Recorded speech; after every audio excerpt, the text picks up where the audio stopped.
পাসপোর্টে যে এজ ছিল আর আমার সার্টিফিকেট যে এজ ছিল সেটা আসলে এক ছিল না।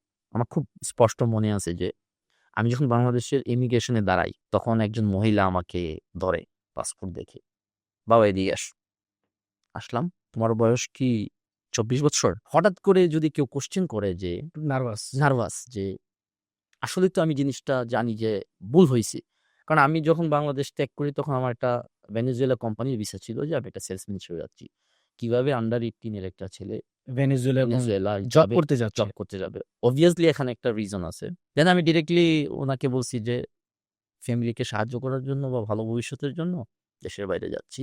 অ্যাকচুয়ালি আমি আমার এইজ এত, আমি এত সালে ইন্টারমিডিয়েট এসএসসি কমপ্লিট করছি, ইন্টার করছি। দেন উনি আমাকে একটা কথাই বলছে তখন, মানে একটা জিনিস যে আমাদের বাংলাদেশে মানুষ যতই ইমিগ্রেশন নিয়ে খারাপ কথা বলুক না কেন, পুলিশ নিয়ে খারাপ কথা বলুক না কেন, আজকে কিন্তু আমরা অনেক ছেলে পেলে বাংলাদেশ থেকে, এটা একটা ক্রাইম যদি বলি, লিগেল প্রসিডিউর এটা একটা ক্রাইম। হয়তো এখন যদি আমি আমার নেক্সট কাউকে অ্যাডভাইস দিই, আমি জীবনে কোনোদিন সেটা করো না, সেটার ভুক্তভোগী আমি সারা জীবন আজকে করতেছি।